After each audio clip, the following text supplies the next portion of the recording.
नमस्कार दोस्तों, progressive classes में आपका स्वागत है। आप सभी जानते हैं बिहार आपका खुले दिल से स्वागत करने की तैयारी कर रहा है। मैं चर्चा कर रहा हूं 17th बीपीएससी की, जिसमें 1700 से अधिक वैकेंसीज आने वाली है और इसकी जो सबसे बड़ी विशेषता है वह 200 से अधिक बीएएस का पोस्ट, बिहार एडमिनिस्ट्रेटिव सर्विस का पोस्ट। तो ये काफ़ी इंपॉर्टेंट एग्जाम होने जा रहा है, आप इसको यूं ही जाने नहीं दे सकते। आपको प्री के लिए सीरियस होना पड़ेगा, क्योंकि जब आप प्री क्वालिफाई करेंगे तभी आपको मेंस लिखने का मौका मिलेगा, और मेंस लिखे इसका मतलब आपका 80 से 90% काम हो चुका है। ठीक है, तो प्री बहुत ही इंपॉर्टेंट है, एक एक नंबर इंपॉर्टेंट होता है। प्री में आप 0.6 0.3 नंबर से भी बाहर होते हैं तो आप बाहर हो जाते हैं, आपका जो मेंस लिखने का जो चांसेस है वो समाप्त हो जाता है। ठीक है, तो इसको बिल्कुल ध्यान रखना है इस चीज़ को। ठीक है, इसी को ध्यान में रखते हुए प्रोग्रेसिव क्लासेस आपके लिए बीपीएससी को फोकस करते हुए आज से नई सीरीज शुरू कर रहा है, और इसमें जो हम सबसे पहले जो चर्चा करेंगे वो प्रतियोगिता दर्पण का करेंगे, पीडी का। सितंबर, अगस्त, जुलाई इस तरह से करते हुए हम पिछले 6 महीने और देखते हैं कितना पॉसिबल हो पाता है। हम 1 साल तक इसका इसे कवर करने का प्रयास करेंगे। पीडी क्यों? पीडी जो है इसमें करंट अफेयर्स की सारी जो चीज़ें होती है वो तो रहता ही है, इसके अलावा बीपीएससी पीडी से कहीं ना कहीं बीपीएससी का जो क्वेश्चन है वो पीडी से आपको देखने को मिलता है। जिस तरह से यूपी पीसीएस वालों के क्वेश्चन जो है घटना चक्र, घटना सार से देखने को मिलते हैं, उसी तरह से बिहार के लोगों का जो क्वेश्चन बीपीएससी का जो आंसर आपको क्वेश्चन जो देखने को मिलता है वो आपको पीडी से देखने को मिलेगा। पीडी में बहुत सारे ऐसे पोर्शन हैं जो काफ़ी इंपॉर्टेंट है, उसकी हम विशेष रूप से चर्चा करेंगे। पीडी हमें पूरा पढ़ने की जरूरत नहीं है, हम सिर्फ फोकस करेंगे बीपीएससी प्री को लेकर के। जो हमारा इंपॉर्टेंट है वो जो फैक्ट है हम उसकी हम चर्चा करेंगे। उसमें बहुत सारे कंटेंट जो होंगे जो मेंस के परस्पेक्ट में होंगे, तो उसकी चर्चा करने का भी कोई फ़ायदा नहीं। हम पीटी के परिप्रेक्ष्य में उन सारी चीज़ों को पढ़ने का हम कोशिश करेंगे। ठीक है, तो देखते हैं प्रतियोगिता दर्पण में क्या क्या है दिया हुआ इस बार सितंबर 2024 का। तो इसमें कहा गया है कि प्रधानमंत्री श्री नरेंद्र मोदी को रूस का सर्वोच्च राजकीय सम्मान मिला है, रूस का सर्वोच्च नागरिक सम्मान मिला है प्रधानमंत्री मोदी को। मनु भाकर जो है पेरिस ओलंपिक में भारत के लिए पहला पदक जीती थी, तो पहला पदक भारत के लिए पेरिस ओलंपिक में किसने जीता? मनु भाकर ने, और ओलंपिक इस बार कहाँ हुआ था? पेरिस में। अहोम राजवंश के चराईदेव असम में जो है 700 वर्ष पुराना समाधि स्थल मोईदाम यूनेस्को की विश्व विरासत सूची में शामिल हुआ है। यूनेस्को की विश्व विरासत सूची में शामिल हुआ है कौन? मोईदाम, और मोईदाम कहाँ है? असम में है। ये अहोम राजवंश से संबंधित है, यह एक समाधि स्थल है। तो ये इससे 3-4 क्वेश्चन निकल कर आ रहे हैं। अनुसूचित जातियों की सूची से छेड़छाड़ का राज्यों को अधिकार नहीं होगा, ऐसा सर्वोच्च न्यायालय का निर्णय है कि जो, और ये निर्णय बिहार में जो एससी जातियों की जो सूची थी उसमें छेड़छाड़ के बाद ये डिसीजन लिया गया है। स्वदेशी हल्के टैंक जोरावर का परीक्षण किया गया। जोरावर सिंह से नाम याद कर लीजिए। यहाँ पे स्वदेशी हल्के टैंक का परीक्षण किया गया। ब्रिटिश आम चुनाव में कंजर्वेटिव पार्टी की जो पराजय हुई है, और 14 वर्ष बाद लेबर पार्टी सत्तारूढ़ हुई है। नेपाल में नेपाली कांग्रेस की सत्ता में वापसी हुई है। 2 वर्ष से प्रधानमंत्री रहे प्रचंड विपक्ष में पहुंच गए हैं। उर्सुला वान डेर लियोन यूरोपीय आयोग की अध्यक्ष पुनर्निर्वाचित हुई है। तो यूरोपीय आयोग के अध्यक्ष कौन है? तो Ursula van der Leone. Shanghai सहयोग संगठन का 24वां शिखर सम्मेलन कहाँ हुआ? अस्ताना में हुआ है। वैश्विक जनसंख्या पर संयुक्त राष्ट्र की रिपोर्ट आई है 2024, उसकी चर्चा करेंगे। भारत में 2024-25 की आर्थिक वृद्धि के संबंध में मुद्रा कोष व एशियाई विकास बैंक के नए अनुमानों की चर्चा करेंगे। 2024-25 की पहली तिमाही में भारत के विदेशी व्यापार के आंकड़े, उसकी चर्चा करेंगे। Football, Euro cup, Copa America cup, अब विंबलडन टेनिस कप, इन सभी की हम इसमें विस्तृत रूप से चर्चा करेंगे। ठीक है, इसमें आर्थिक समीक्षा विशेष रूप से है और केंद्रीय बजट भी इसमें शामिल है। देखते हैं क्या क्या इंपॉर्टेंट फैक्ट्स हमें प्राप्त हो रहे हैं यहाँ पर। तो देखते हैं इसमें सबसे पहले जो है राष्ट्रीय राजधानी क्षेत्र की तर्ज पर अब उत्तर प्रदेश में राज्य राजधानी क्षेत्र का गठन किया जाएगा। यहाँ एनसीआर है, नेशनल कैपिटल रीजन है। तो उसी तरह से यूपी में हो जाएगा यूपी राज्य राजधानी क्षेत्र। तो ये लखनऊ के आसपास का जो रीजन है, इसमें शामिल करने का प्रयास किया जाएगा। इसमें स्टेट कैपिटल रीजन का गठन किया जाएगा। राज्य की राजधानी लखनऊ के अतिरिक्त सीमावर्ती 5 अन्य राज्य हरदोई, सीतापुर, उन्नाव, रायबरेली और बाराबंकी। यूपी पीसीएस वालों इस पे विशेष नजर रखें। जो यूपी एससीआर बनेगा उसमें कौन कौन से डिस्ट्रिक्ट शामिल हो रहे हैं, तो हरदोई, सीतापुर, उन्नाव, रायबरेली, बाराबंकी इसमें शामिल किए गए हैं। इसे यूपी एससीआर नाम दिया गया है। मूलतः कानपुर और कानपुर देहात सहित कुल 8 जिलों को इसमें शामिल करने का प्रस्ताव था, किंतु 16 जुलाई 2024 के राज्य मंत्रिमंडल की बैठक में कानपुर और कानपुर देहात को यूपी यूपी यूपी एससीआर से बाहर रखा गया। तो कानपुर और कानपुर देहात को यूपी एससीआर से बाहर रखा गया है। ठीक है, ये हमारे लिए इंपॉर्टेंट था। इसमें क्या है, इसका एक राजधानी क्षेत्र विकास प्राधिकरण का गठन किया गया है और जिसके अध्यक्ष होंगे मुख्यमंत्री। ये बहुत इंपॉर्टेंट है। प्रदेश के मुख्य सचिव इसके वाइस चेयरमैन होंगे। प्राधिकरण का मुख्यालय कहाँ होगा, लखनऊ में होगा। तो यूपी पीसीएस के लिए ये बहुत ही इंपॉर्टेंट है। ठीक है, अगला देखते हैं। इसमें 1 जुलाई 2024 से 3 नया जो आपराधिक कानून है वो लागू हो गया है। 3 नए आपराधिक कानून कौन कौन से जो 1 जुलाई 2024 से लागू हुए, जैसे है भारतीय न्याय संहिता बीएनएस भारतीय न्याय संहिता, भारतीय नागरिक सुरक्षा संहिता बीएनएसएस और भारतीय साक्ष्य अधिनियम बीएसए अधिनियम। ये सारे 2023 के हैं जिसे लागू किया गया 1 जुलाई 2024 को। अब देखिए, जो सीआरपीसी था पहले वो 1973 का बना हुआ था। सीआरपीसी उसका स्थान लिया है बीएनएसएस ने। सीआरपीसी का स्थान लिया है बीएनएसएस में। और सीआरपीसी का कब का था, ये 1973 का था। ठीक है, 1973। अगला जो है भारतीय न्याय संहिता, ये दंड संहिता 1860 का स्थान लेगा। और भारतीय साक्ष्य अधिनियम 1872 का स्थान लेगा बीएसए। 1872 का स्थान लेगा बीएसए। तो ये देखिए बहुत ही इंपॉर्टेंट है, यहाँ से डायरेक्ट क्वेश्चन देखने को मिलेगा। भारतीय न्याय संहिता जो है 1860 दंड संहिता का स्थान लेगा। बीएनएसएस सीआरपीसी 1973 का स्थान लेगा। बीएसए जो है साक्ष्य अधिनियम 1872 का स्थान लेगा। ठीक है, अगला देखते हैं। इसमें जो धारा दी गई है तो इसमें अभी देख लेते हैं। जो ऊपर से ही देखते हैं, इसमें न्याय संहिता में 358 धाराएं हैं अभी, पहले 511 थी। फिर भारतीय नागरिक सुरक्षा संहिता में 531 धारा है और साक्ष्य अधिनियम में 170 धाराएं हैं। 358, 531 और 170। तो इस तरह से याद कर लीजिए, कम से कम 17 दूनी 34 17 51। तो मतलब इस तरह से भी इसको याद कर लेंगे तो थोड़ा बहुत आप जो नियर बाई आंसर रहेगा तो वहाँ पे आप क्लिक करने में आप सफल होंगे। ठीक है, 3 नए कानून से देश में आधुनिक न्याय प्रणाली का समावेश होगा। ये सब सारी चीज़ें मेंस का है, इसको हम फोकस नहीं करेंगे। आगे देखते हैं।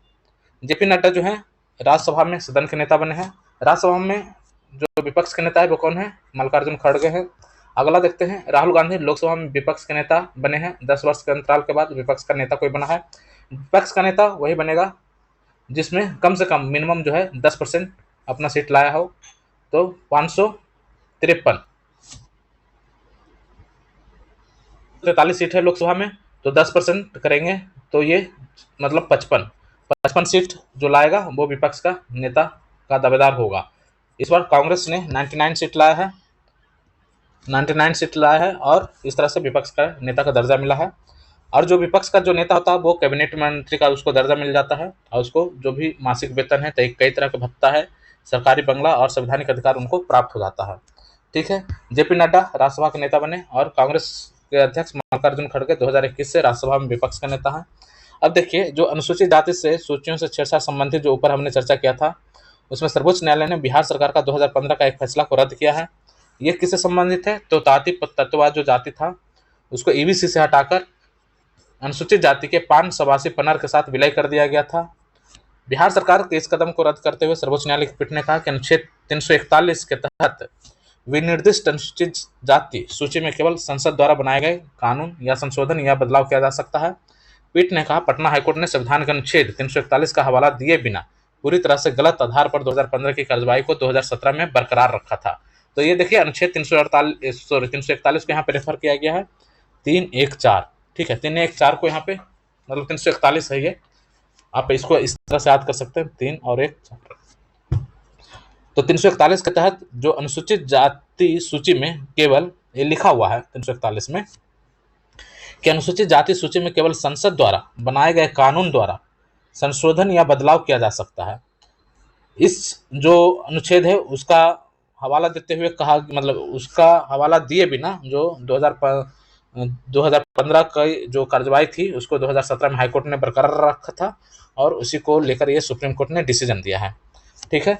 पीठ ने कहा बिहार सरकार यह जानती थी कि किसी जाति का अनुसूचित जाति की सूची में शामिल करने का उसके पास कोई अधिकार नहीं है, इसलिए उसने 2011 में ताती तत्वा को अनुसूचित जाति की सूची में शामिल करने के लिए अपना अनुरोध केंद्र को भेजा था, जिसे स्वीकार न करते हुए समीक्षा के लिए वापस कर दिया गया था। इसकी अनदेखी करते हुए राज्य सरकार ने अनुसूचित जाति सूची के लाभ को ताती तत्वा समुदाय तक पहुंचाने के लिए अत्यंत पिछड़ी जाति की सूची में शामिल ताती तत्वा को अनुसूचित जाति की सूची में दूसरे समुदाय पान सवासी पनर के साथ विलय करने की अधिसूचना 1 जुलाई 2015 को जारी कर दी थी। सर्वोच्च न्यायालय की पीठ के 15 जुलाई 2024 के फैसले से बिहार सरकार के इस प्रस्ताव को रद्द कर दिया गया है। ठीक है, अगला देखते हैं। जमानत पर रिहाई के 1 सप्ताह के भीतर हेमंत सोरेन झारखंड के मुख्यमंत्री बने हैं। तो ये झारखंड के मुख्यमंत्री बने दोबारा हेमंत सोरेन। अगला देखते हैं। झारखंड के जो पहले मुख्यमंत्री थे बाबूलाल मरांडी, ये जो झारखंड का एग्जाम दे रहे हैं उनके लिए इंपॉर्टेंट होगा। ठीक है, अगला देखते हैं। सिख फॉर जस्टिस पर प्रतिबंध लगा दिया गया, अगले 5 वर्ष के लिए इसमें वृद्धि की गई है, इंपॉर्टेंट नहीं है हमारे पास। ठीक है। बैलिस्टिक मिसाइल रक्षा प्रणाली के दूसरे चरण का परीक्षण किया गया। डीआरडीओ ने अपनी बैलिस्टिक मिसाइल प्रणाली के दूसरे चरण का सफल परीक्षण कहाँ किया? उड़ीसा के चांदीपुर में। ठीक है। पृथ्वी 2 न्यूक्लियर बैलिस्टिक मिसाइल पहले टारगेट मिसाइल के रूप में दागी गई। भूमि और समुद्र पर तैनात हथियार प्रणाली रडार द्वारा पता चलने, ये सब 4 मिनट में, ये सब तो ये सब हमारे लिए इंपॉर्टेंट नहीं है। फैक्चुअल चीज़ हमें ध्यान रखना है, प्री को लेकर के हमको फोकस करना है। ठीक है, तो इस हिसाब से हम क्वेश्चन को डिस्कस करेंगे। इंटरसेप्टर AD-1 मिसाइल को अंतर महाद्वीपीय मिसाइलों को ध्वस्त करने के उद्देश्य से बनाया गया है। कोई देश अगर लंबी दूरी से भारत पर मिसाइल दागता है तो भारतीय सेना या नौसेना इसकी सहायता से उसे रास्ते में ही ध्वस्त कर सकेगी। तो इंटरसेप्टर AD-1 इसका परीक्षण कहाँ किया गया? उड़ीसा के चांदीपुर में। अगला देखते हैं। असम के चराइदेव जिले में स्थित अहोम राजवंश की 700 वर्ष पुरानी टीलेनुमा समाधि प्रणाली मैदान, असम का मैदान होता है तो उसी तरह से मैदान याद कर लीजिए। तो ये मैदान है, ये क्या है? एक समाधि प्रणाली है, 700 वर्ष पुरानी है और असम के चराइदेव जिला में है। इसको विश्व धरोहर सूची में शामिल किया गया है। देखिए इसमें विश्व धरोहर सूची में यदि देखें तो भारतीय स्थलों की संख्या टोटल 43 हो गया है, जिसमें 35 सांस्कृतिक स्थल है, 7 प्राकृतिक आवास है और 1 मिश्रित है। ठीक है, तो 35 सांस्कृतिक स्थल में पहला जो है 1983 ईस्वी में आगरा के किला को मिला था, फिर ताजमहल को मिला। इसी तरह से ये 35वां हो गया असम का चराइदेव अहोम राजवंश की टीलोनुमा पहाड़ी जो प्रणाली है वो 35वां हो गया। प्राकृतिक स्थल में देखें तो काजीरंगा को सबसे पहले मिला। काजीरंगा कहाँ? असम में 1950 ईस्वी में यूनेस्को सूची में शामिल किया गया। इसके अलावा और प्राकृतिक स्थल में कौन कौन शामिल है? तो काजीरंगा है, मानस, केवलादेव, सुंदरबन, नंदा देवी, पश्चिमी घाट और ग्रेट हिमालयन। और मिश्रित स्थल में है कंचनजंगा राष्ट्रीय पार्क, जो जिसे 2016 में यूनेस्को में शामिल किया गया। ठीक है, अगला देखते हैं। सॉरी, दुर्गम पहाड़ियों पर तैनात देश के लिए देश में ही निर्माणाधीन हल्के टैंक जोरावर का परीक्षण किया गया। तो जोरावर सिंह से याद कर लीजिए। तो जोरावर सिंह क्या है? हल्का टैंक है और इनको दुर्गम पहाड़ियों में तैनाती किया गया है। ठीक है, अगला देखते हैं। मिसाइल प्रणालियों के मूल्यांकन के लिए हवाई लक्ष्य के रूप में इस्तेमाल हेतु विकसित अभ्यास विमान का एक और सफल परीक्षण। तो जो अभ्यास विमान है उसका सफल परीक्षण कहाँ किया गया है? ये उड़ीसा के चांदीपुर में कीर्त में यहाँ पे ही किया गया है। ठीक है, अगला देखते हैं। 17 वर्ष की शानदार सेवा के पश्चात UH-3H हेलीकॉप्टर की नौसेना से विदाई हुई। तो नौसेना से विदाई हो गई किसकी? UH-3H हेलीकॉप्टर था और इसकी नौसेना से विदाई हो गई। इसे याद रखिएगा, UH-3H। इन्हें सारस नाम से भारतीय नौसेना के एयर स्क्वाड्रन में शामिल करते हुए विशाखापट्टनम, देखिए इसमें देख लेते थोड़ा सा क्या है। UH-3H हेलीकॉप्टर वर्ष 2017 में INS जलासव के साथ भारतीय तट पर लाए गए थे। INS जलासव अमेरिका से आयातित युद्धपोत था। इन्हें सारस नाम से भारतीय नौसेना के एयर स्क्वाड्रन INS 350 में शामिल करते हुए विशाखापट्टनम INS डेगा से संबंध किया गया था। INS डेगा 28 जून को UH-3H हेलीकॉप्टर की नौसेना से डिडक्शन सेरेमनी की अध्यक्षता। ठीक है, इतना हमारे लिए इंपॉर्टेंट नहीं है। अब आगे बढ़ते हैं।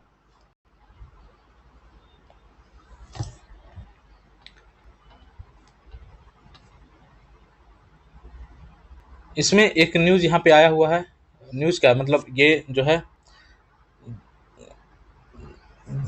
ये गणतंत्र मंडप और अशोक के नाम से ये अशोक मंडप का यहाँ पे उल्लेख किया गया है। हमने ऊपर पढ़ा था। इसमें इसका डिटेल क्यों नहीं यहाँ पे दिया हुआ है, एक मिनट। ये है कि राष्ट्रपति भवन का जो दरबार हॉल है उसका नाम अब हो गया है गणतंत्र मंडप। बहुत ही इंपॉर्टेंट है, ये एग्जाम में पूछा जा सकता है। बिल्कुल ऐसे ही क्वेश्चन बीपीएससी पता नहीं उठा कर लाती है, तो इस पे आप फोकस रखेंगे। ठीक है, दरबार हॉल, जो राष्ट्रपति का दरबार हॉल है उसका नाम गणतंत्र मंडप होगा और अशोक हॉल का नाम होगा अशोक मंडप। ठीक है, गणतंत्र मंडप और अशोक मंडप। आगे देखते हैं। अंतर्राष्ट्रीय घटनाक्रम देखते हैं। तो ब्रिटेन की कंजर्वेटिव पार्टी की पराजय हुई 14 वर्ष बाद। कीर स्टारमर नए प्रधानमंत्री। तो 14 वर्ष बाद ये लेबर पार्टी की सत्ता में वापसी हुई है। कीर स्टारमर अब ये स्टीमर से जा रहे हैं प्रधानमंत्री बनने के लिए। काफी लेबर किया इन्होंने, 14 वर्ष तक लेबर किया, 14 वर्ष वनवास झेला इन्होंने लेबर पार्टी ने, और कीर स्टारमर नए प्रधानमंत्री बने हैं। अगला ही न्यूज देखते हैं। तो इसमें है कि 4 माह के भीतर ही नेपाल में सत्ता हेतु गठबंधन परिवर्तन हुआ। नई साझा सरकार में केपी शर्मा ओली जो है नए प्रधानमंत्री बने हैं। ठीक है, ओली बार बार प्रधानमंत्री बन रहे हैं यहाँ पे। ठीक है, हमें इसमें ज़्यादा डिटेल में जाने की आवश्यकता नहीं है। अगला देखते हैं। अमेरिकी राष्ट्रपति पद हेतु रिपब्लिकन उम्मीदवारी की औपचारिक घोषणा हुई। 2 दिन पूर्व ही डोनाल्ड ट्रंप पर जानलेवा हमला हुआ। ट्रंप पे जानलेवा हमला कब हुआ था? तो 13 जुलाई 2024 को। बीपीएससी इस तरह के क्वेश्चन पूछती है। तो 13 जुलाई 13/7 को 13/7/2024 को ट्रंप पे हमला किया गया था। कहाँ पर? पेंसिल्वानिया प्रांत में, बटलर शहर में। पेंसिल्वानिया प्रांत के बटलर शहर में इनके ऊपर चुनावी सभा में, जब चुनावी सभा को संबोधित कर रहे थे तो इनके ऊपर हमला किया गया था। तो पेंसिल में बटर लगा के इन पे अटैक किया गया है ना, इस तरह से याद कर लेंगे। अगला देखते हैं।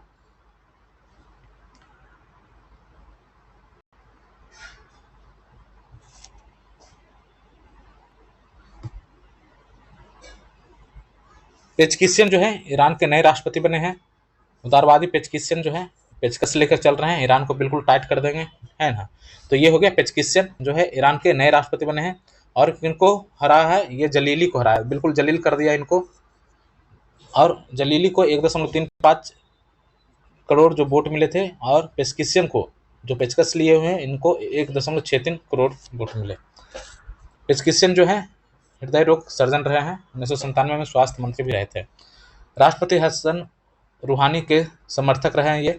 अब जानते हैं हसन रूहानी का 19 मई 2024 को विमान दुर्घटना में मृत्यु हो गया था। कब हुआ था? 19 मई को एक तरह से मर गए थे। 19 मतलब 20 नहीं हो पाए थे, 19 को ही मर गए थे।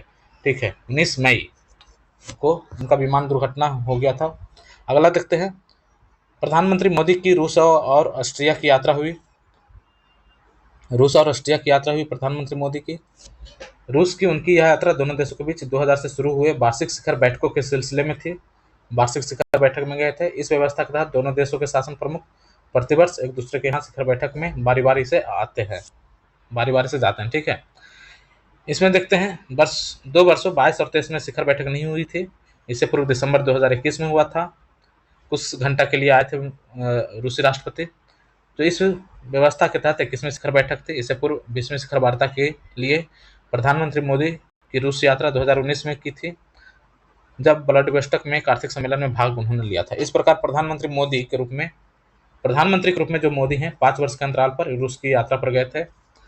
अगला देखते हैं। भारत और रूस के साथ यहाँ पे व्यापार दिया हुआ है, तो ये हमारा प्री के पॉइंट ऑफ व्यू से इंपॉर्टेंट नहीं है। अगला देखते हैं। इसमें और कुछ भी नहीं है।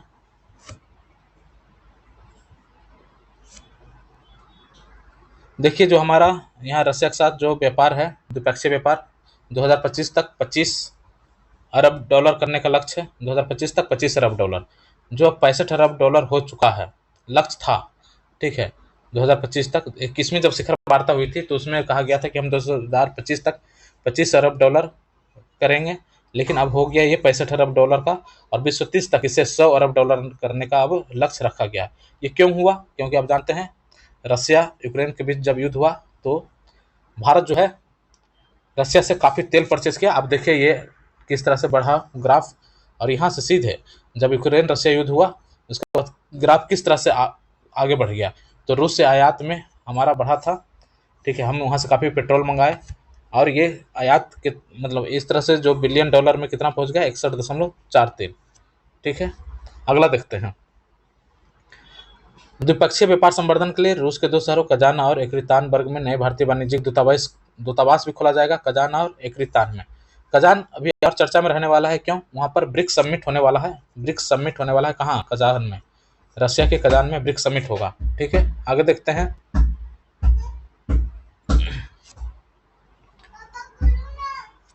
इनको रूस के सर्वोच्च राजकीय सम्मान मिला है मोदी जी को। क्या नाम है इसका? Order of saint Andrews the apostle. Apostle by Modi ji है, रसिया के पोस्टल बॉय। ठीक है, तो ऐसे याद कर लेंगे, मोदी जी रसिया के पोस्टल बॉय हैं, इसीलिए इनको the apostle, order of the apostle, इनको राजकीय सम्मान मिला है।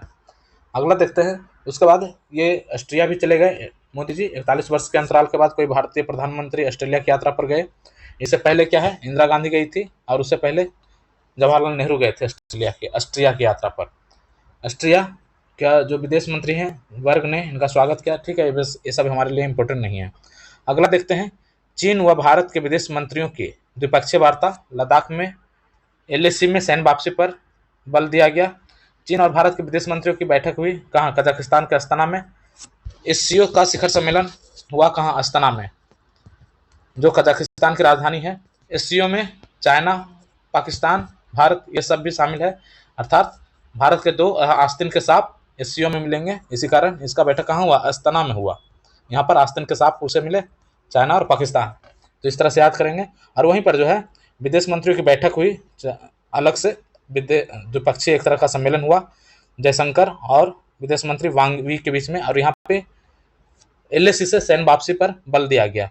ठीक है, अगला हम देखते हैं। तो ये देखिए वांग यी है विदेश मंत्री एस जयशंकर के साथ। अगला देखते हैं। बिम्स्टेक विदेश मंत्रियों का सम्मेलन न्यू दिल्ली में हुआ। बंगाल की खाड़ी के आसपास का स्थित 7 देशों का समूह है बिम्स्टेक। बिम्स्टेक में कौन कौन से कंट्री शामिल हैं? तो Bangladesh, India, Myanmar, Sri Lanka, Thailand. 5 तो ये हो गया BIMSTEC, Bangladesh, India, Myanmar, Sri Lanka, Thailand. इसके अलावा भूटान और नेपाल। 5 2 7 हो गया। आप भारत का मैप बनाते हैं कुछ इस तरह से,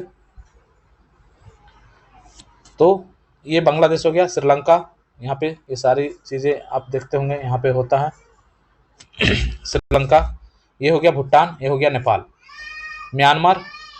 तो इस तरह से 7 कंट्री हैं जो बिम्स्टेक में शामिल हैं। और इसकी बैठक कहाँ हुई? ये न्यू दिल्ली में हुआ। बिम्स्टेक समूह का बैठक कहाँ हुआ? न्यू दिल्ली में हुआ। यहाँ पे कहा गया है कि जो भारत है neighbourhood first, act east policy और सागर की जो पॉलिसी है उसके तहत अपने पड़ोसी देशों के साथ संबंध बनाता है। नेबरहुड फर्स्ट, एक्ट ईस्ट और सागर। सागर का फुल फॉर्म क्या हुआ? Security and growth for all in the region. Sagar का फुल फॉर्म क्या हुआ? Security and growth for all in the region. ठीक है, अगला जो बैठक होगा वो कहाँ होगा? बैंकॉक में होगा। बिम्स्टेक का जो अगला बैठक कहाँ होगा? बिम्स्टेक का अगला बैठक बैंकॉक में होगा। और पिछला जो हुआ था वो श्रीलंका में हुआ था, SIT।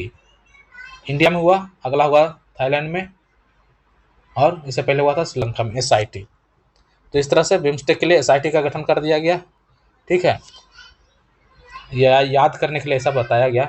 बिम्स्टेक के विदेश मंत्रियों ने 12 जुलाई को न्यू दिल्ली में प्रधानमंत्री नरेंद्र मोदी, ये अब इसमें क्या क्या चर्चा हुआ? ऊर्जा, कनेक्टिविटी, व्यापार, स्वास्थ्य, कृषि, विज्ञान, सुरक्षा, लोगों के आदान प्रदान, ये सब। तो बिम्स्टेक को लेकर मेंस में जब क्वेश्चन पूछा जाएगा उसमें हम इसकी डिटेल रूप से चर्चा करेंगे। तब तक तो हालांकि ये हमारा मुख्य टॉपिक रहेगा या नहीं पता नहीं, लेकिन मेंस के परिप्रेक्ष्य से ये सारी चीज़ें लिखी जाती है। तो संघाई सहयोग का हो गया। अब इसमें तो संघाई सहयोग में देखिए कौन कौन शामिल रहे, जिसमें देख लेते हैं क्या क्या है। 24वां शिखर सम्मेलन था संघाई का, अस्ताना में हुआ। यहाँ पर कजाक के राष्ट्रपति जोमाटो टोकायोव थे, कासिम जोमाटो टोकायोव था। मतलब जो कजाकिस्तान के राष्ट्रपति वो जोमेटो में काम करते थे पहले, अब ये राष्ट्रपति बन गए हैं, उनको टोकना नहीं है, टोकायेव। तो कासिम जोमेटो टोकायेव जोमेटो में काम करते थे ये, इस तरह से याद कर लेंगे। तो कजाकिस्तान के राष्ट्रपति टोकायेव, उज्बेकिस्तान के राष्ट्रपति मिर्जिया, आपने मूवी देखा होगा, तो उज्बेकिस्तान का था वो। Vladimir Putin, Xi Jinping, Kazakhstan के राष्ट्रपति कासिम जोमेटो तो हमने चर्चा कर लिया।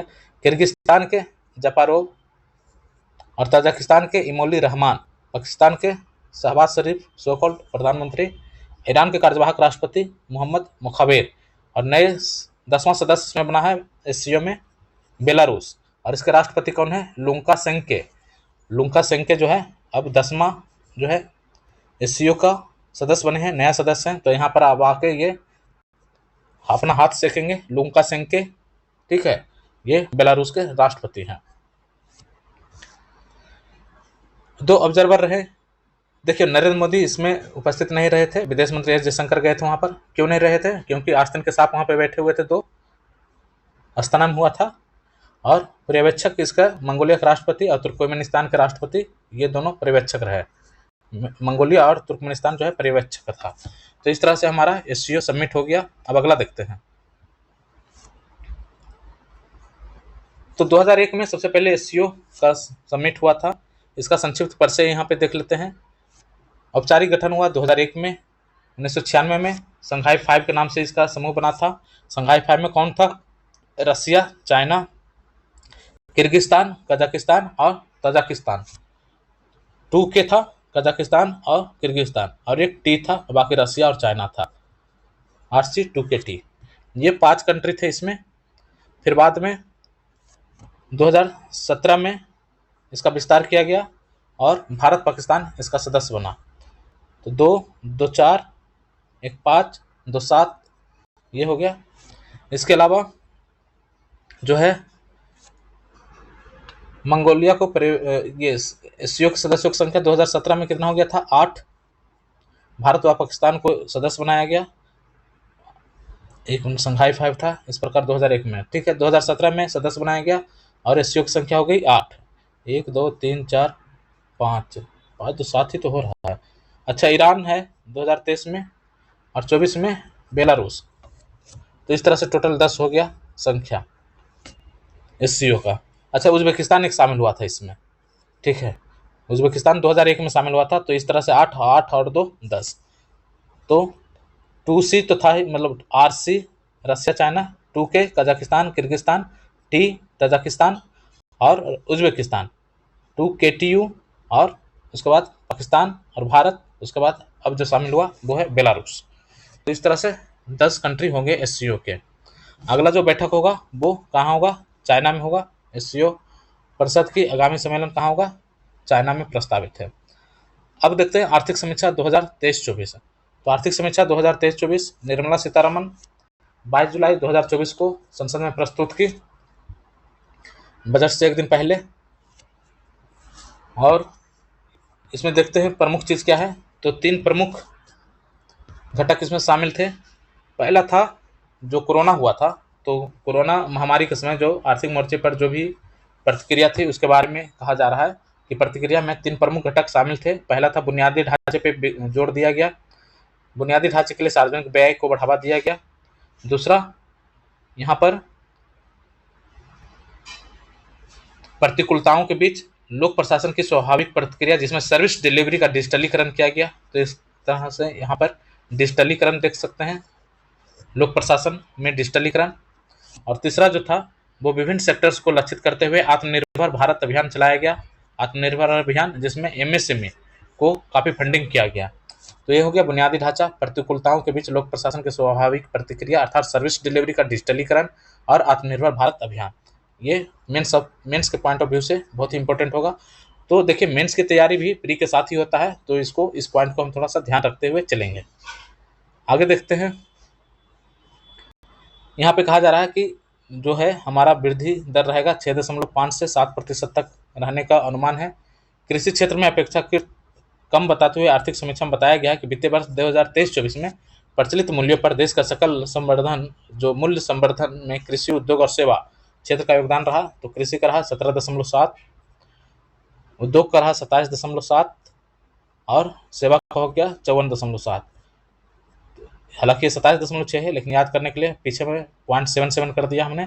17, 27 और 54, 27 दो ना 54, 17, 27, 54 ऐसे याद रखना। इसमें 0.7 ये हमारा जीबीए में जो सेक्टर्स हैं उसका योगदान रहा। प्राइमरी का 17.7, सेकेंडरी का 27.7 और टर्सरी का 54.7।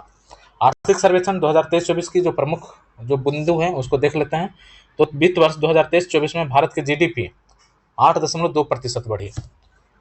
23-24 में भारत की जीडीपी कितनी बढ़ी? 8.2%। वित्त वर्ष 24-25 में यह 6.5 से 7% होने का अनुमान है। तो आर्थिक समीक्षा 2023-24 के हिसाब से जो भारत की जीडीपी बढ़ी है वो कितना है? 8.2%। आरबीआई के अनुसार जो हालांकि अब कहा जा रहा है जो अगला वृद्धि होगा वो 7.2% होगा। तो ऐसे हम याद कर लेंगे 8.2, 7.2। सकल मूल्य वृद्धि में कृषि, उद्योग और सेवा क्षेत्र की हिस्सेदारी 17.7, 27.6 और 54.7 रही, हमने देख लिया था।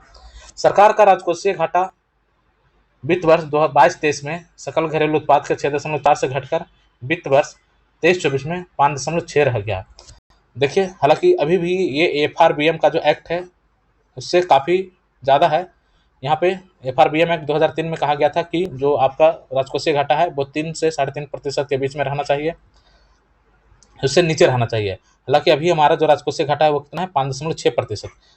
हालांकि इसमें ये काफ़ी सुधार हुआ है क्योंकि इससे पहले जो कितना था 6.4%। तो 64 से 56 पर पहुंच गए। मोदी जी का सीना जो है 56 इंच का, इस 56 इंच के बीच में एक बटन लगा हुआ है 5.6, ठीक है। तो 5.6% है अभी कितना राजकोषीय घाटा, या 56 इंच के सीना के बीच एक बिंदु है और ये इनके लिए टेंशन का काम कर रहा है। 5.6% राजकोषीय घाटा क्यों? अगला देखते हैं। वित्त वर्ष 2022-23 में 6.7% की औसत दर के बाद खुदरा मुद्रास्फीति वर्ष 2023-24 में घटकर 5.4% रह गई। बहुत बढ़िया। अब देखिए यहाँ पर जो है खुदरा मुद्रास्फीति दर ये भी 6.7 था, अब घटकर रह गया 5.4। ये 54 हो गया खुदरा मुद्रास्फीति। अगला देखते हैं। वित्त वर्ष 2023-24 के लिए पूंजीगत व्यय 9.5 लाख करोड़ रहा, जो पिछले वर्ष की तुलना में 28.2% की वृद्धि दर्शाता है। बहुत ही शानदार है ये, और ये दिखा रहा है कि भारत इंफ्रास्ट्रक्चर पे कितना इन्वेस्ट कर रहा है, पूंजीगत व्यय कितना ज़्यादा खर्च कर रहा है। इसमें देख रहे हैं कि पिछले वर्ष की तुलना में हम 28% की वृद्धि दर्ज कर रहे हैं पूंजीगत व्यय में। ये बहुत ही अच्छा संकेत है किसी भी इकोनॉमी के लिए। जो पूंजीगत व्यय है पिछले वर्ष की तुलना में हमारा 28.2% की वृद्धि हुआ है। मार्च 2024 के अंत तक विदेशी मुद्रा भंडार 11 महीने के अनुमानित आयात को कवर करने के लिए पर्याप्त रहा है। वाह। तो मार्च 2024 के अंत तक विदेशी मुद्रा भंडार जो है 11 महीने के अनुमानित आयात को कवर करने के लिए पर्याप्त है। 34.7 करोड़ से अधिक आयुष्मान भारत कार्ड बनाए गए हैं, जिसके तहत 7.37 करोड़ लोग अस्पताल में भर्ती हुए, अर्थात जो है 7 करोड़ लोग अस्पताल में भर्ती हुए हैं। 35 करोड़ कार्ड बनाए गए हैं, 35 करोड़ कार्ड बनाए गए हैं जिसमें 7 करोड़ लोग अस्पताल में भर्ती हुए हैं। 17-18 में 23% से बढ़कर महिला श्रम बल भागीदारी 22-23 में 37% हो गई। ग्रामीण महिलाओं की भागीदारी में बढ़त इसकी वजह रही। बहुत ही अच्छा न्यूज है ये। 2017-18 में हमारा जो महिला श्रम बल भागीदारी तक कितना था 17-18 में, वो था मात्र 23%। अब कितना हो गया 37%। ये दिखा रहा है कि महिला पार्टिसिपेशन, जो मोदी जी बोलते हैं women lead government, sorry women lead development, women lead development, अब इसी के लिए लखपति दीदी योजना भी लाया गया है। उनको महिलाओं को ड्रोन प्रशिक्षण दिया जा रहा है। तो इस तरह के कार्यक्रम चलाए जा रहे हैं इसीलिए ताकि जो वुमेन लेड डेवलपमेंट है वो हो सके। और ये बहुत ही पॉजिटिव न्यूज है। 37% महिला श्रम बल भागीदारी कितना है? 37%। 37 अर्थात मतलब इसमें अब सौतन वाली कोई बात नहीं रह गई है ना। 37% है। सभी महिलाएं एक दूसरे से बिल्कुल आगे बढ़ने के लिए प्रतिस्पर्धा में है और 37% जो है महिला श्रम बल भागीदारी बन गई है। 21 हवाई अड्डों पर नए टर्मिनल भवन चालू किए गए हैं। 21 हवाई अड्डा पर नया टर्मिनल भवन बना है। वित्त वर्ष 23-14 में राष्ट्रीय राजमार्गों का निर्माण की औसत गति 11.7 किलोमीटर प्रतिदिन थी। ये कहा जा रहा है कि 13-14 में जो था उस समय राष्ट्रीय जो राजमार्ग बनते थे उसकी गति थी 11.7 किलोमीटर प्रतिदिन। अब कितना है? 34 किलोमीटर प्रतिदिन। 34 किलोमीटर प्रतिदिन जो है राष्ट्रीय राजमार्ग बन रहे हैं। भारतीय ई कॉमर्स उद्योग वर्ष 2030 तक 350 बिलियन अमेरिकी डॉलर को पार कर लेगा। ई कॉमर्स उद्योग जो है, ई कॉमर्स जैसे आप अमेजन, फ्लिपकार्ट से आप जो भी कुछ मंगाते हैं वो ये सब ई कॉमर्स में आएगा और इसमें 350 बिलियन अमेरिकी डॉलर को ये पार कर जाएगा। ये बहुत ही यहाँ पे गिग वर्कर्स की समस्याएं भी देखने को मिलती है। ठीक है, आगे देखते हैं इसमें क्या है।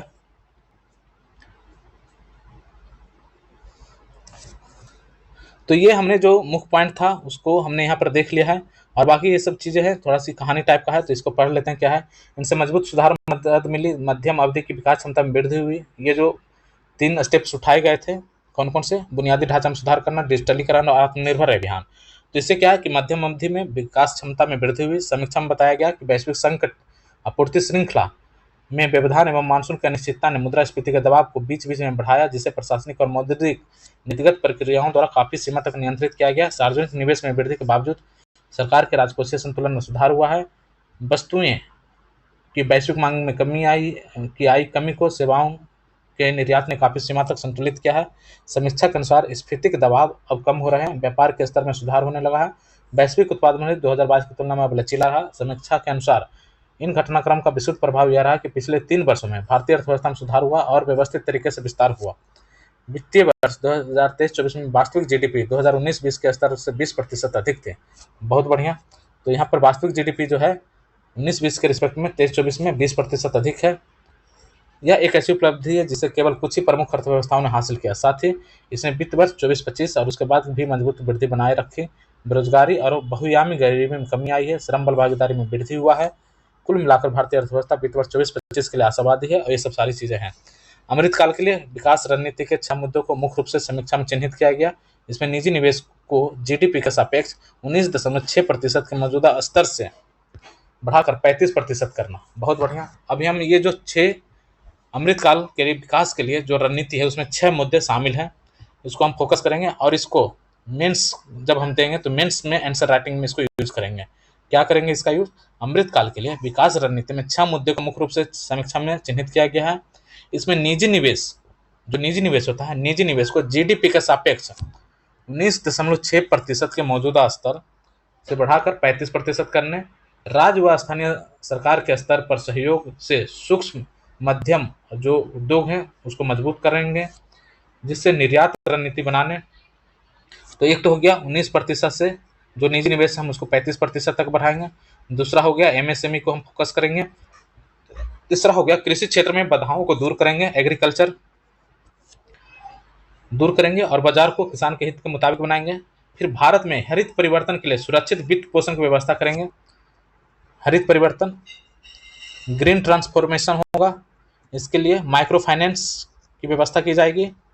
ग्रीन ट्रांसफॉर्मेशन, शिक्षा, एजुकेशन और रोजगार के बीच खाई पाटने और राज्यों को मजबूत बनाने।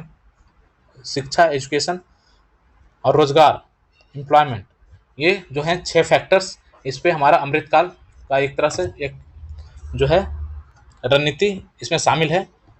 निजी निवेश 35% बढ़ाना, एमएसएमई, एग्रो, ग्रीन ट्रांसफॉर्मेशन जिसके लिए माइक्रो फाइनेंस होगा, एजुकेशन एंड एम्प्लॉयमेंट, इस पे फोकस किया जाएगा। ठीक है, इसमें और देखते हैं क्या क्या इसमें शामिल है। तो जीबीए का योगदान हमने देख लिया। प्रति व्यक्ति जो राष्ट्रीय निवल आय कितना है? 1,84,205। हमारा जो प्रति व्यक्ति आय कितना है 2023-24 में? 1,84,205, 1,84,205, 1,84,205। ठीक है, अगला देखते हैं।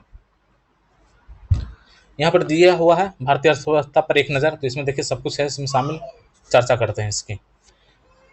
राजकोषीय घाटा 56 इंच का हमने बताया था, उसमें बिंदी है एक 5.6। राष्ट्रीय जो आय है 1,84,205, ये भी हो गया। औद्योगिक वृद्धि दर 9.5। औद्योगिक वृद्धि दर कितना रहा? 9.5 स्थिर मूल्य पर। ठीक है, कितना रहा? 9.5। औद्योगिक वृद्धि 9.5, 95%। जीडीपी की वृद्धि दर कितनी रही? 6.5 से 7%। हालांकि सॉरी, ये 24-25 में रहने का अनुमान है। आरबीआई तो 7.2 बोल रहा है, और 23-24 में कितना रहा था? 8.2%। आर्थिक समीक्षा में बताया गया कितना है? 8.2% 23-24 में जीडीपी की वृद्धि दर रही है। विदेशी मुद्रा भंडार हमारा 646 हो गया है। अब हमें कोई नहीं छीन सकता, 46 कोई नहीं छीनेगा, 646 है हमारे पास। ठीक है, विदेशी व्यापार बहुत बढ़िया। देखिए, विदेशी व्यापार आयात पहले 394 था, अब हमारा 675 हो गया, और निर्यात 292 था, 437 हो गया है। तो ये हमारा निर्यात जो है, सॉरी, आयात जो है 675 है, आयात 437 है। 437 है आयात, और 437 है निर्यात, और 675 आयात है। 675 आयात है, 437 निर्यात है। ये हमें याद रखना, ये बिलियन डॉलर में है। 675 बिलियन डॉलर हमारा आयात है, और 437 बिलियन डॉलर निर्यात है। याद हो गया। अगला देखते हैं सेवाएं। तो इसमें क्या है? एक मिनट। मूलभूत कीमतों पर सकल मूल्य वृद्धि प्रतिशत ये बताया गया है, तो यह है 7.6%। सेवाएं कितना है? 7.6%। ठीक है, तो ये हमारा आर्थिक समीक्षा पर जो एक नज़र था ये हम देख लिए। अब अगला देखते हैं। ये सारी चीज़ें हमने ऊपर भी चर्चा कर लिया है। चालू खाता घाटा है 0.7% हो गया है। कर्ज में कमी आ रही है, कर संग्रह बढ़ा है। भारत में पूंजीगत खर्च को लेकर निजी खर्च में बढ़ोतरी हुई है। यही वजह है कि वर्ष 1991 से लेकर 2024 के बीच में प्रति व्यक्ति आय में 35 गुना वृद्धि हुआ। 1991 से लेकर अभी तक जो प्रति व्यक्ति आय है उसमें कितना वृद्धि हुआ? 35 गुना। 2047 तक जो हमारा प्रति व्यक्ति आय है वो 14 से 15 लाख रुपया प्रति व्यक्ति होने का अनुमान है। मौद्रिक प्रबंधन यहाँ पे दिया हुआ है, तो इसमें निफ्टी और ये सब सारी चीज़ें इसमें शामिल है। 2047 तक सभी के लिए बीमा की दिशा में भी कदम उठाए जा रहे हैं। मौद्रिक नीति का मुख्य उद्देश्य विकास के उद्देश्य को ध्यान में रखते हुए मूल्य स्थिरता को ये मद्देनजर मौद्रिक नीति बनाई जाती है, जिसमें CRR, SLR, open market operation, ऋण की सीमा निर्धारित करना आदि का उपयोग किया जाता है। ठीक है, इसमें और तो कुछ भी नहीं है। देखिए M0 दिया हुआ है, और M3 जो होता है ब्रॉड मनी होता है, और M0 होता है नैरो मनी। M0 हो गया नैरो मनी, और M3 होता है ब्रॉड मनी। ये एग्जाम में पूछा जाता है, तो इसे ध्यान रखिएगा। अगला देखते हैं, गिफ्ट सिटी। तो gift city Gujarat international finance take, जिसको गिफ्ट सिटी कहा जाता है। ये गिफ्ट सिटी क्या है? एक विशिष्ट और यादगार क्षेत्रीय प्राधिकार के रूप में IFSC गिफ्ट सिटी की विशिष्टता 3 मूलभूत कारकों से उत्पन्न होती है। सबसे पहले IFSC को विदेशी मुद्रा प्रबंधन फेमा के तहत एक गैर निवासी क्षेत्र नॉन रेसिडेंस जोन के रूप में नामित किया गया है, जिसका अर्थ होता है IFSC में स्थापित संस्थाएं पूंजी नियंत्रण प्रतिबंधों से बाहर होगी, इसलिए 11 अधिसूचित विदेशी मुद्राओं में से किसी भी व्यवसाय कर सकती है। दूसरा, अधिसूचित मुद्राएं 11, और दूसरा IFSC को एक समर्पित एकीकृत वित्तीय नियामक ये है। तो इसमें कुछ खास नहीं है। ठीक है, आगे बढ़ते हैं। बिल्कुल हमें फालतू की चीज़ों में टाइम बर्बाद नहीं करना, बिल्कुल टू द पॉइंट हमें पढ़ना है। ठीक है, आगे देखते हैं। KCC की जो खाता संख्या है वो 7.4 हो गया है, कोई मतलब नहीं है पढ़ने का, याद करने का। आगे देखते हैं, निर्यात और आयात का यहाँ पे डाटा दिया हुआ, ये हमने पहले ही पढ़ लिया था। आयात हमारा 675 बिलियन डॉलर है, और आयात है 437।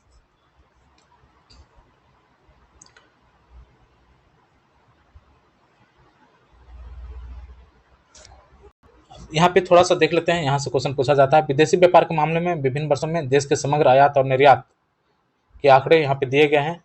तालिका में बताया गया है कि इस अवधि में वाणिज्यिक तालिका में बताया गया कि वस्तुओं की कुल निर्यात तक क्षमता में भारत की हिस्सेदारी, वस्तुओं की जो भारत की हिस्सेदारी है विश्व में वो 1.8% है। मर्केंडाइज एक्सपोर्ट में जो भारत का प्रतिशत कितना है वो 1.8% है, और कॉमर्शियल सर्विसेज में कितना है? 4.4%। 4.4%। इस तरह से यदि देखें दोनों को मिला करके, तो वैश्विक हिस्सेदारी भारत का कितना है? निर्यात 2.1% 2020 में था। 2020 में कितना था? 2.1%। अब 2.4% हो गया है। तो हमें सिर्फ ये याद रखना है 2022 में जो वैश्विक निर्यात में हमारा परसेंटेज है वो कितना है, 2.4%। हम 24 घंटा मेहनत कर रहे हैं, हालांकि इसमें एक बिंदी है और बढ़ाने की जरूरत है। ठीक है, तो 2.4 24 के बीच में एक बिंदी हो गया, ये हमारा निर्यात प्रतिशत है वर्ल्ड वाइड। अगला देखते हैं, यहाँ भारत के व्यापार के प्रमुख पहलू इसमें दिया गया है। 2022 में वस्तु निर्यात में हिस्सेदारी हमारा रहा 1.8, सर्विस में 4.4, ओवरऑल 2.4। आयात में हिस्सेदारी हमारा 2.8 है, सेवा आयात में 4% है और ओवरऑल 3% है आयात में। ठीक है, विश्व व्यापार में भारत की रैंक, तो मर्केंडाइज वस्तु निर्यात में 18वां है, वस्तु आयात में 9वां है, सेवा निर्यात में 7 है और आयात में 8 है। सेवा निर्यात में हम 7वें नंबर पर हैं और मर्केंडाइज निर्यात में 18वें नंबर पर है। सेवा निर्यात में 7वें नंबर पर और मर्केंडाइज निर्यात में 18वें नंबर पर। अगला देखते हैं, विदेशी व्यापार निदेशालय, तो इसमें कुछ खास नहीं दिया हुआ है। ठीक है, कच्चा माल वगैरह जो भी है, इसमें विभिन्न वर्गीकरण में भारत के वस्तुगत निर्यात की संरचना दिया हुआ है। तो वस्तुगत निर्यात में एक बार देख लेते हैं क्या है इसमें। भारत विश्व में 8वां, 7वां और 8वां, एक मिनट इसको देखते हैं क्या है।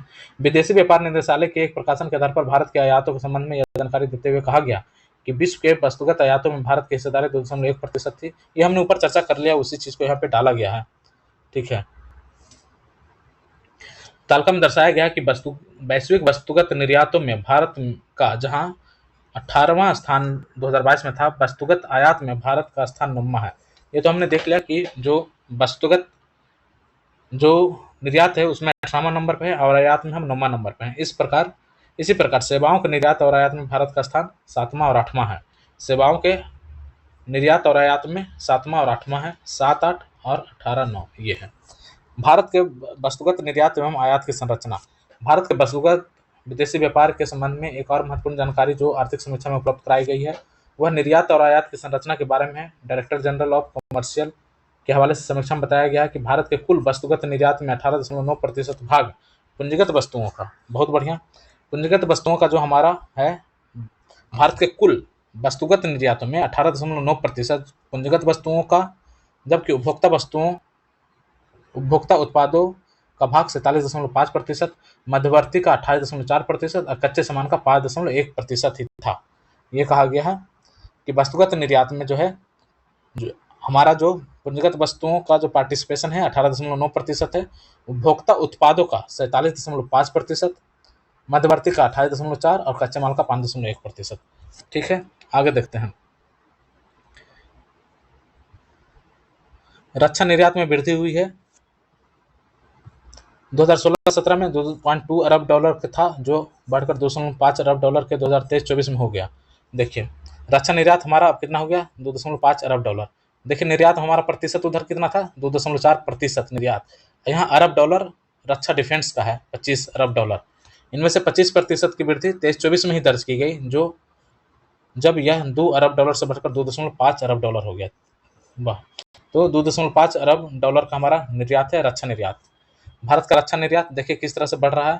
फाइनेंशियल ईयर 17-18-19 ये 2.5 के इस तरह से 2 से सीधे 2.5 हो गया। अगला देखते हैं कृषि और खाद्य प्रबंधन। तो भारतीय अर्थव्यवस्था में कृषि के महत्व को चिन्हित करते हुए आर्थिक समीक्षा 23-24 में बताया गया कि भारतीय कृषि क्षेत्र लगभग 42.3% आबादी को आजीविका सहायता प्रदान करता है। जो भारतीय कृषि क्षेत्र है 42.3% आबादी को आजीविका सहायता प्रदान करता है और प्रचलित मूल्य पर देश के सकल घरेलू उत्पाद जीडीपी में इसकी हिस्सेदारी 18.2% है। देखिए आजीविका कितना दे रहा है, 42% लोगों को आजीविका दे रहा है, 18% जो है जीडीपी में इसका भागीदारी रहा, जो इस तथ्य से स्पष्ट है कि इसने पिछले 5 वर्षों में स्थिर कीमतों पर 4.18% की औसत वृद्धि कितना रहा, 4.18%। 23-24 का अंतिम आंकड़ों के अनुसार कृषि क्षेत्र की वृद्धि दर 1.4% रही है। देखिए एक और चीज है कि 23-24 का जो अंतिम आंकड़ा है उसके हिसाब से कृषि क्षेत्र में वृद्धि दर 1.4% रहा, जो 22-23 में 4.7% थे। तो जो कृषि क्षेत्र में जो वृद्धि दर है वो काफी कम हुआ एक तरह से। 22-23 में 4.7% था अब हो गया 1.4%। एमएसपी की समीक्षा के अनुसार न्यूनतम समर्थन मूल्य के माध्यम से किसानों के लिए सुनिश्चित लाभकारी मूल्य उपलब्ध कराना, फसल विविधीकरण को सक्षम बनाना, डिजिटलीकरण, यंत्रीकरण को बढ़ावा देना, जैविक और प्राकृतिक खेती के माध्यम से टिकाऊ प्रथाओं को अपनाने सहित प्रोत्साहन करना और उत्पादकता बढ़ाने पर ध्यान केंद्रित करने के रूप में सरकार द्वारा पहल किया गया है। तो ये देख रहे हैं कि एक बिल्कुल आश्चर्य करने वाला ये डाटा मिल रहा है, इसकी हम एक बार ऑथेंटिसिटी भी चेक कर लेंगे, आप सर्च कर लीजिएगा, ठीक है। तो कृषि क्षेत्र की जो वृद्धि दर है, बताया जा रहा है कि 23-24 के अंतिम अनुमान के हिसाब से वो 1.4% रहा, जबकि पिछली बार जो है 22-23 में 4.7% था। ठीक है, अगला देखते हैं। विगत 5 वर्षों में देश में कृषि क्षेत्र में प्रति वर्ष औसतन 4.1% की वृद्धि हुई है। हालांकि यहाँ पे बताया गया है कि विगत 5 वर्षों में देश के कृषि क्षेत्र में प्रति वर्ष जो औसतन है 4.18% की वृद्धि हुई है। हमारा जो टोटल खाद्यान्न उत्पादन वो कितना है, 328 मिलियन टन, मतलब 329 मिलियन टन याद कर लें, 329 या 330 भी आप याद कर सकते हैं, 330 या 329 मिलियन टन हमारा टोटल खाद्यान्न उत्पादन रहा। ठीक है, हालांकि देखिए पिछली बार के रिस्पेक्ट में यहाँ पे कमा है, यहाँ पे 329.7 था, बिल्कुल 330 पहुंच गया था, जो 329 मिलियन टन हो गया, तो 1 मिलियन टन ये कमा है खाद्यान्न उत्पादन। अगला देखते हैं। देश में खाद्यान्न का पर्याप्त भंडार है, जिसका लगभग 40% भाग 2/3 जनसंख्या को निःशुल्क वितरित किया जाता है। पर्याप्त भंडार है, यहाँ पे 40% भाग जो है 2/3 यह निःशुल्क वितरित किया जाता है। साथ ही भारत अपने खाद्यान्न उत्पादन का 7% से अधिक भाग निर्यात भी करता है। भारत खाद्यान्न का 7% से अधिक भाग निर्यात करता है। इस प्रकार कृषि और संबंध क्षेत्र में वृद्धि ने भारतीय अर्थव्यवस्था में वृद्धि में सकारात्मक योगदान दिया है। ये कृषि के महत्व में मेंस में आंसर राइटिंग में बहुत बढ़िया होगा। ये जो हमारा निर्यात 7% जो है, खाद्यान्न उत्पादन का 7% से अधिक भाग क्या होता है, निर्यात हो जाता है। ठीक है, 40% जो खाद्यान्न है वो 2/3 जनसंख्या को निःशुल्क रूप से वितरित किया जाता है।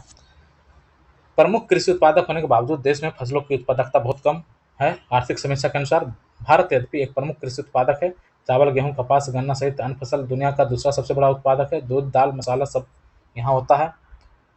फिर भी देश में फसलों की पैदावार अन्य प्रमुख उत्पादकों की तुलना में बहुत कम है। भारत के प्रमुख फसलों की प्रति हेक्टेयर उत्पादकता को विश्व में सर्वाधिक उत्पादकता के साथ यहाँ पे दिया गया है। कृषि मशीनीकरण, निवेश और ये सब गुणवत्ता वाले इनपुट्स के अपर्याप्त पहुंचे, क्यों कृषि पिछड़ा हुआ, इसके बारे में यहाँ पे दिया हुआ है। ठीक है, मक्का की प्रति हेक्टेयर जो उत्पादकता है विश्व में सर्वाधिक उत्पादकता की तुलना में बहुत ही कम। यहाँ पे कहा गया कि स्पष्ट कि भारत में मक्का की प्रति हेक्टेयर उत्पादकता विश्व की सर्वोच्च उत्पादकता की तुलना में बहुत ही कम है। यह इस तथ्य के बावजूद सरकार का अधिकांश समर्थन मूल्य चावल और गेहूं को जाता है। खंडित भूमि जोत, कम कृषि निवेश, कृषि का मशीनीकरण की कमी, गुणवत्ता वाले इनपुट्स का अपर्याप्त पहुंच, अपर्याप्त जो बुनियादी ढांचा है, इंफ्रास्ट्रक्चर है, के कारण फसल उत्पादन के बाद नुकसान भी बहुत होता है। वर्षा पर निर्भरता है। फसल उत्पादन के अल्पावधिक मौसम भी कम पैदावार के कुछ कारण हैं। तो कम पैदावार के बहुत सारे कारण यहाँ पर बताए गए हैं। इसमें हम देखते हैं खरीफ फसलों, प्रमुख खरीफ फसलों की के लिए अंतर्राष्ट्रीय उत्पादकता तुलना। तो देखिए अखिल भारतीय औसत और विश्व में सर्वाधिक का औसत दिया हुआ है। अखिल भारतीय इस कलर का है। देखिए धान औसतन जो किलोग्राम प्रति हेक्टेयर है विश्व में कैसा है, ये लगभग 7,000 के आसपास पहुंच रहा है, यहाँ पे 4,000 किलोग्राम प्रति हेक्टेयर है। मक्का का बहुत ही कम है, बहुत ही कम है, कहाँ 12,000 के आसपास पहुंच रहा है, और ये मुश्किल से ये 3.5 के आसपास है। आप देखिए सारा जो डाटा है हमारा प्रति हेक्टेयर उत्पादकता वो 4,000 से नीचे है। मैक्सिमम धान वाला एक दिख रहा है 4,000 के आसपास में, और मक्का का एक दिख रहा है 3,500। बाकी जो है ज्वार बहुत नीचे है, तूर, मूंगफली, सोयाबीन, सूरजमुखी। तो उत्पादकता का जब आंकड़ा हमें डालना होगा एग्जाम में, तो हम इस तरह से मेंस के समय में हम इसको लिख सकते हैं। ठीक है, एक मोटा मोटी हमारे पास एक आंकड़ा आ गया है। इसमें हम देख रहे हैं कि मक्का का जो वैश्विक उत्पादकता है वो 12,000 के आसपास पहुंच रहा है। उसके बाद देखें तो धान का है 7 के आसपास, बाकी फिर 5, 4, 3, 2 इस तरह से है। तो इस हिसाब से हम भी सजा देंगे और इसको हम याद करने की कोशिश करेंगे। ये मेंस के पॉइंट ऑफ व्यू से ज़्यादा इंपॉर्टेंट होगा। अगला देखते हैं। किफायती ऋणों के माध्यम से कृषकों का सशक्तिकरण का प्रयास किया जा रहा है। देश के लगभग जो 89.4% कृषि परिवार के पास 2 हेक्टेयर से कम भूमि है। 2 हेक्टेयर से कम भूमि है 89.4% जो परिवार है उनके पास। 89.4% जो कृषि परिवार के पास है 2 हेक्टेयर से कम भूमि है। किसान की अपनी कृषि भूमि में निवेश करने की क्षमता सीधे तौर पर किफायती ऋणों तक पहुंच पर निर्भर करती है। इसीलिए सरकार की प्राथमिकता किसानों को समय पर लागत प्रभावी और पर्याप्त ऋण उपलब्ध कराना रहा, जो नॉन इंस्टीट्यूशनल क्रेडिट पर निर्भरता को कम करता है और निवेश को बढ़ाता है। इन उपायों ने गैर संस्थागत ऋण की हिस्सेदारी को 1950 में 90% से घटाकर 31.4% कर दिया है। ठीक है, इसमें देख लेते हैं, कुछ है नहीं। कृषि को संवितरित कुल ऋण कितना है? 22.84 करोड़, जिसमें 13.67 फसल ऋण है, 9.17 सावधिक ऋण है। ठीक है, इसमें का इतना हमें एग्जाम में ये सब नहीं पूछेगा। ठीक है, तो जो हमारे लिए इंपॉर्टेंट था वो हमने देख लिया। बाकी मेंस के पॉइंट ऑफ व्यू से काफ़ी अच्छा है ये। कृषि उत्पादकता और किसानों की आय में वृद्धि के लिए सरकार जो पहल की है, पीएम किसान है, प्रधानमंत्री किसान मानधन योजना है, national mission for sustainable agriculture है, प्रधानमंत्री कृषि सिंचाई योजना है, माइक्रो इरिगेशन फंड है, पीएम प्रणाम है, परंपरागत कृषि विकास योजना है, फर्टिलाइजर सब्सिडी, डिजिटल एग्रीकल्चर आदि का भी ब्यौरा आर्थिक समीक्षा में दिया गया है। ये सारी योजनाओं का हमने बहुत ही डिटेल से स्टडी किया है। कहाँ पर? विजन आईएएस पीटी 365 जब हम डिस्कस कर रहे हैं, तो उसमें जब कृषि एवं संबंध मंत्रालय का जब हमने योजनाओं का डिस्कशन किया था, वहाँ पर इसके बारे में विस्तार से हमने चर्चा किया है। तो आप चाहें तो वहाँ पर जाकर इसके बारे में देख सकते हैं। ठीक है, उद्योग देखते हैं। तो उद्योगों का निष्पादन विश्लेषण करते हुए आर्थिक समीक्षा 24 में बताया गया कि वित्तीय वर्ष 23-24 में अर्थव्यवस्था के जीडीपी में 8.5% की वृद्धि 9.5% की औद्योगिक वृद्धि से ही प्रेरित थी। अब देखिए 8.2% जो हम चर्चा कर रहे हैं कि हमारा जीडीपी में वृद्धि हुआ था, वो किससे प्रेरित था? औद्योगिक वृद्धि हुआ था हमारा 9.5% इसके कारण। तो समीक्षा के अनुसार उद्योग उप क्षेत्रों में से विनिर्माण, मैन्युफैक्चरिंग और कंस्ट्रक्शन ने दोहरे अंक की वृद्धि हासिल की।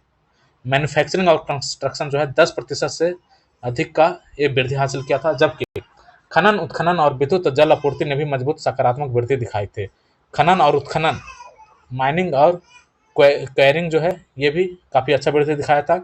यह औद्योगिक उत्पादन के व्यापक आधार वृद्धि को दर्शाता है। समीक्षा के अनुसार विगत दशक में भारत के विनिर्माण प्रदेश की क्षेत्रीय संरचना में काफ़ी बदलाव हुए हैं। विनिर्माण परिदृश्य के क्षेत्रीय संरचना में काफ़ी बदलाव हुआ। ऑटोमोबाइल, लकड़ी उत्पाद, फर्नीचर, फार्मास्यूटिकल्स जैसे कुछ उपभोक्ता उन्मुख उद्योगों ने उत्पादन हिस्सेदारी में बड़ी बढ़त हासिल की है, और मशीनरी, रसायन, गैर धातु खनिज, रबड़ और प्लास्टिक उत्पादों जैसे उत्खनन उन्मुख क्षेत्रों में हिस्सेदारी बढ़ी है। ठीक है, तो औद्योगिक वृद्धि दर 23-24 में 9.5% रहा, और 22-23 में कितना था? मात्र 2.1%। कितना बड़ा जंप लिया गया, कितना बड़ा जंप है! 2.1% था हमारा औद्योगिक वृद्धि दर, और सीधे हम पहुंच गए 9.5%। ठीक है, कोरोना के समय 2021 में देखिए माइनस में चला गया था 0.4। तो विकास की ओर अग्रसर होते हुए कपड़ा, खाद्य प्रसंस्करण और एमएसएमई जैसे श्रम गहन क्षेत्रों में अधिक दक्षता, कौशल और गतिशीलता प्रदान करने के लिए चल रहे प्रयासों को बढ़ावा देने से औद्योगिक विस्तार को अधिक संतुलन मिलेगा। ठीक है, अभी तो देखिए जो बांग्लादेश का जो घटना हुआ है, उसका भी काफ़ी इफेक्ट हमारे खास करके जो टेक्सटाइल इंडस्ट्री है, इसको एक बूस्टअप मिलेगा, क्योंकि अब बांग्लादेश से जो व्यापार है, अंतर्राष्ट्रीय व्यापार कहीं ना कहीं वो कम होगा, और उसका डायरेक्ट बेनिफिट भारतीय टेक्सटाइल इंडस्ट्री को होने जा रहा है। ठीक है, तो ये वीडियो काफ़ी लंबा हो रहा है, तो हम आगे जो है हम इसकी विस्तार रूप से चर्चा करेंगे अगले वीडियो में। तो उम्मीद करते हैं ये आपको अच्छा लगा होगा, और इसमें काफ़ी सारी चीज़ें जानने को मिली होगी। आप प्री के लिए बिल्कुल फोकस रहिए, दिन रात मेहनत कीजिए। इसी उम्मीद के साथ हम चाहते हैं कि आप इस वीडियो को थोड़ा लाइक भी करेंगे और अपने दोस्तों को शेयर कीजिए। हमें थोड़ा मोटिवेशन भी मिलता रहेगा इस चीज़ से। तब तक के लिए धन्यवाद। जल्द ही अगले वीडियो में मिलते हैं। Thank you very much.